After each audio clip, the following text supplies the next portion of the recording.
Hello, everyone, and welcome to another edition of That Ain't My Daddy. That Ain't My Daddy is a place I help you become financially free, but unlike anybody you've probably ever known of or heard of, or whatever.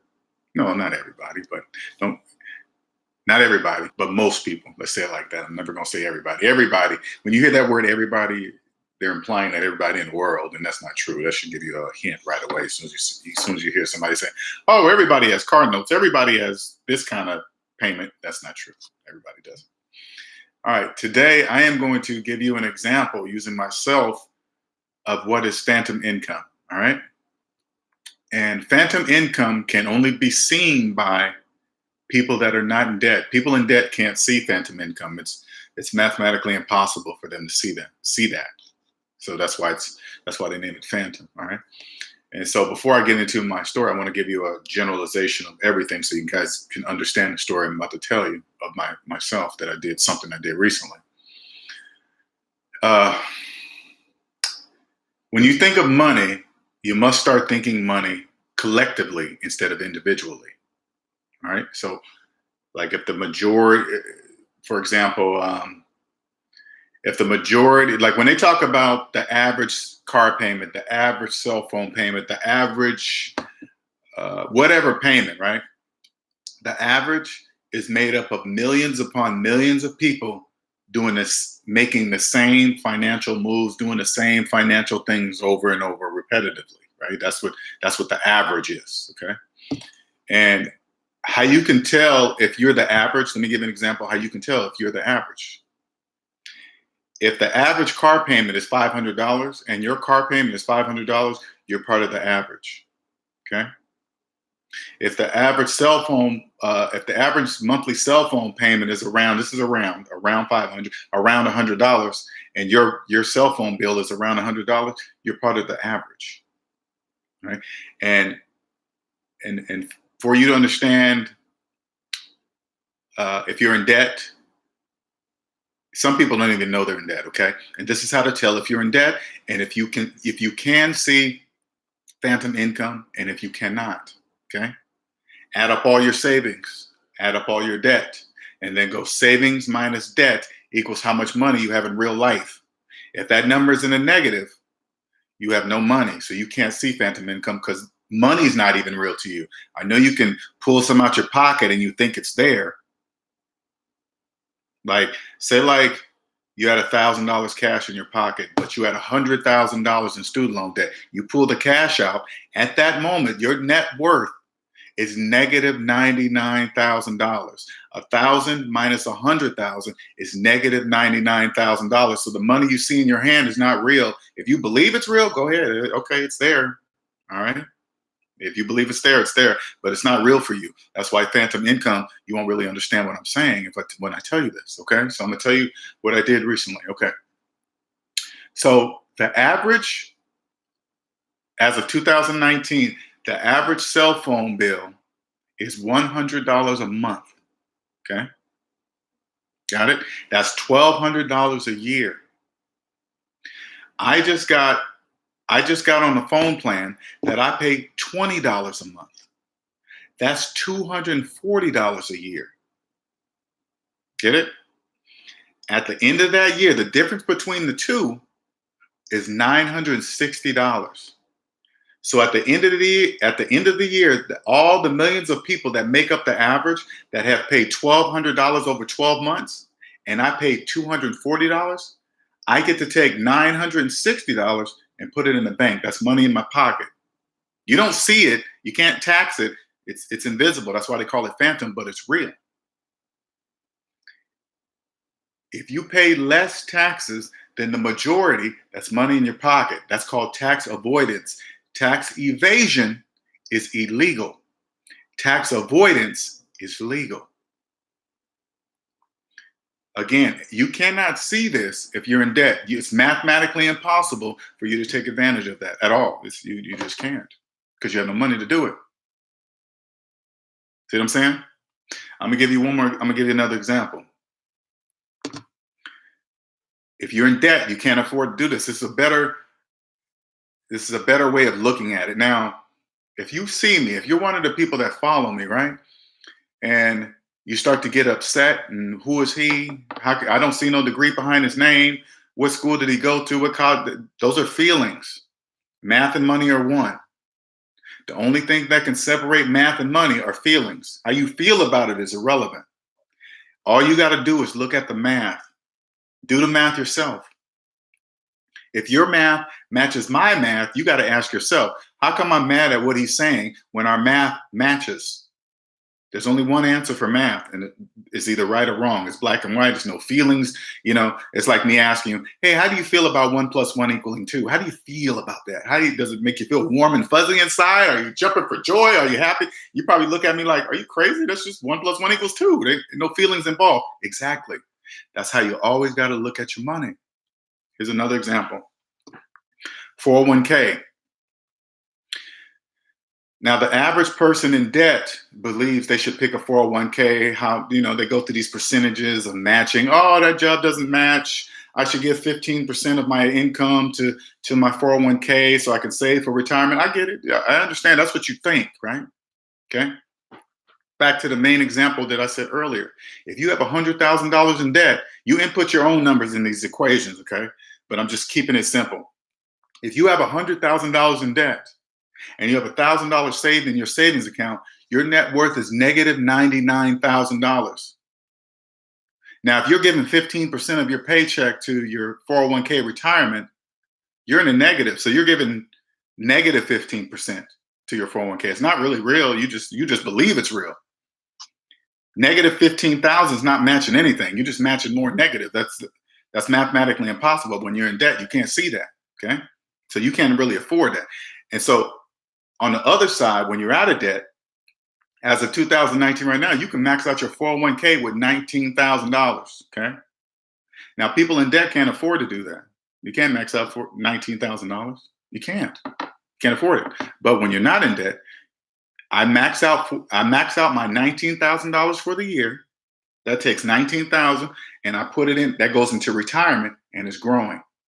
I take that same $19,000 in the exact same year, take that $19,000 off of my annual income, which reduces my annual taxes. Okay. Might even drop me a tax bracket. That's almost like double dipping. Okay. $19,000 put away and growing for retirement, $19,000 off my annual income for that year, which reduces my taxable income, which means I pay less taxes than the person that's maxed out on everything they have and can't even afford to barely put anything in retirement, paying at the highest tax bracket. I don't pay those. The majority pays those. The taxes that I avoid, that the majority pay, is money in my pocket. Only when you think of collectively. You only can see and understand what I'm saying if you're 100% debt free.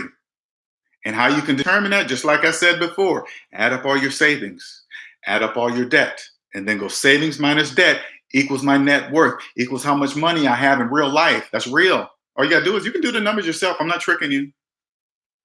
A lot of people even scared to even add up their debt. They don't even want to see it. If you don't want to see it, they got you where they want you. That's exactly where they want you, to where you don't believe you can ever pay it off. It'll take years or whatever. People think, they look at all that debt. I was like that. I'm not talking about you. I'm just saying, I once looked at that. Oh my God, all that debt I did, all that debt I have created. It'll take me forever, excuse me.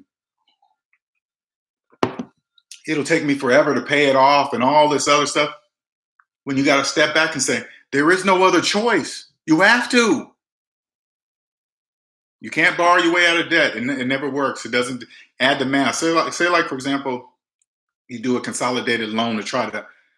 Now, that person in debt believes if they consolidate their debt and have one small payment, they now have more money at the end of the month. That's not true.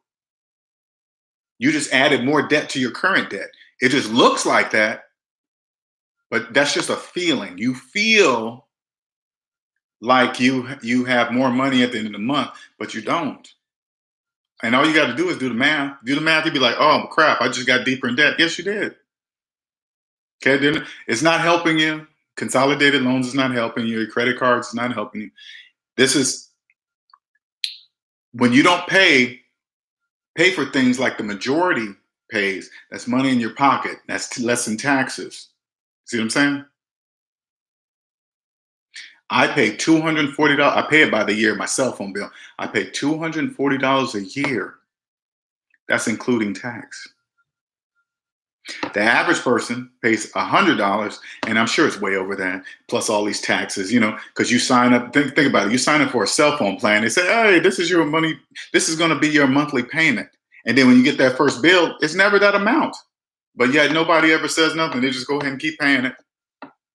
They just keep paying it. Oh, I thought you said it was going to be 120. Oh, well, you include this, that, insurance, and leasing of the phones. I pay $240, and I say, see you next year. I won't get a text from my phone company. By the way, the phone company I'm with is called Red Pocket Mobile. Red Pocket Mobile. They're not paying me to tell you.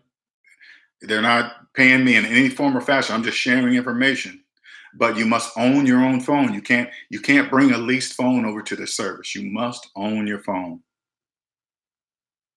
And imagine everybody else paying year after year, like just that 1 year, I'm earning $960, the phantom income, $960 more per year I'm saving than the collective average of millions of people.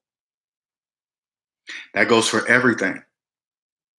If the average car payment is $500 a month and I have a paid off car, I make $6,000 a year more than the average. That's money in my pocket. See how that works? That's exactly how it works. Again, but you cannot see this if you are in debt. Now, if you're a person that also believes that debt is just part of life and it is what it is, everybody has car payments, everybody has whatever. I'm telling you that's not true. I'm living proof. I'm telling you, I don't owe anybody or any entity a dime on earth. I don't owe nobody anything. I'm not special. I just got tired of living in debt. That's it. Nothing more than that. Then I'm telling you, once you're out of debt, life is not expensive at all. It just seemed that way when I was in debt. I'm always looking for different ways to pay for things. If I can get away with paying it by the year, that's how I buy it. That's how I buy anything. Hey, how much you do for the year? Gym membership, I buy it by the year. Cell phone service, cable service, whatever. I buy. What's the deal that I get if I buy by the year? It's always a deal. Always. One more example, like I don't know if you guys been reading like on Facebook or just some Google, right? This thing going around. Amazon made billions of dollars, but they pay zero in taxes. Now, if you just read the comments of people like that, oh my God, they're just getting away with that because they're rich and this and that. And all you got to do when you see that, or even if you feel like that they're getting some kind of special break because of how much money they're making. They're not. Tax evasion is illegal. You think they can get away with tax evasion and you can't? Nobody gets away. I mean, if you get caught, if you don't get caught, of course you get away. But you think a company like that is going to blow themselves up trying to avoid taxes when they're making billions? There's absolutely no reason for that. Taxes can help you build wealth.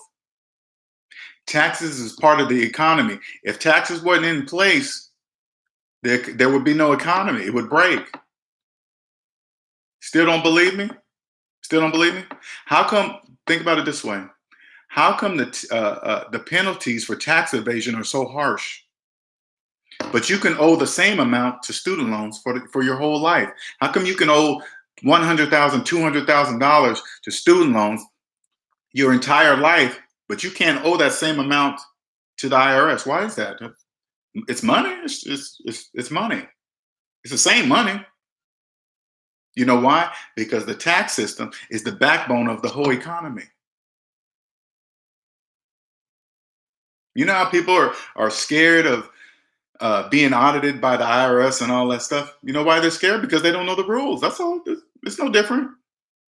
I promise you, it's no different. The people that work at the IRS are just like you and me. They just got a job, and their boss says, "Hey, you got to follow these rules. These same rules that everybody can see, that you can just click on and say, oh, you can do this, you can't do this, you can do that, you can do this. Instead of going directly, you can go around this way, which will keep you legal and avoid. You can do that. It's the same thing. If somebody audited me today, if I, well, they wouldn't because they already know what you're doing. I want you guys to understand one thing, okay? People in debt have a pattern. They do certain things a certain way because they're in debt. And if you've been in debt all your life, you don't know you're doing those things. You always think you're the only one doing them, not realizing over half of America believe they're in debt because of taxes. So they all do the same thing, different variations, but they all do the same thing. It all leads back because of money. That's it. It's because of money. And then the IRS can see it. They let you dig yourself in the hole because you believe you're getting away with it. And then one day they just knock on the door. Hey, we need to see all your records. But you can't do nothing. You don't even know what you did. They do. That's why they're knocking on your door. It's not random. People think IRS audits are random. They're not random. No, they're not. They let you just keep digging and digging and digging, or maybe they're frying a few other fish, and then they're going to get to you when they get to you. But they'll get to you, especially if you're clocking money. If you're making money and not paying taxes, they'll get to you. If they came to me, hey, which they wouldn't, but if they happen to do, they would knock on the door. Hey, we need to see your records. I'll be like, here you go. I'm going to lunch. Call me when you're done. Because I know it's right, because I follow the rules. I can't do this, can't do that. Okay, I'll do that. There's no reason to avoid taxes. Here, I pay my fair share, blah, blah, blah, and continue making money debt free. Here's an example of people that are scared of the IRS. And this is, I'm telling you right now, it's because you don't know the rules. Now, imagine if you play one of the sports, baseball, football, basketball, right? When you get on the court or the football field or the baseball field, are you concentrating on beating the other team, or are you worried about the referees? What are they going to say if you run and catch the ball this way, or if you jump up and catch it, you'd be like, oh my God, hope he doesn't call a bad. No, you're not even thinking about that. You know why? Because you know the rules. And if you're playing those sports and you break one of the rules and they catch you, you're not going to be mad because you know you broke it, especially if you did it on purpose and they catch you. You know, you grab somebody's shirt and keep them from running, or horse collar. And then, oh man, I didn't know I wasn't supposed to horse collar. You think the referee is going to say, oh, okay, well, we'll let that one slide. No. You do it. Oh, you horse collar. Did you do it? Yeah, you ain't going to, you're just going to walk away and be like, damn, God, I thought I hit it. That's all. It's no different than the IRS rule, tax rules. You get on this side of the game, you understand. I understand exactly the purpose of taxes. I understand it now. You can avoid them. Evasion, illegal. Avoidance is legal. My cell phone example is a perfect example how I avoided taxes than the majority. People got to pay taxes on their $1,200 for the year. I pay taxes on the $240. That's it. That's it. And I get the same service. I get the same phone service, everything. Now, if you follow me and you want to learn something more, if you want me to help you change your life, I can help you change your life. And because everything I show you will be proven to you with math, just regular math. All right. That's it. You guys have a wonderful Sunday. All right. Bye-bye.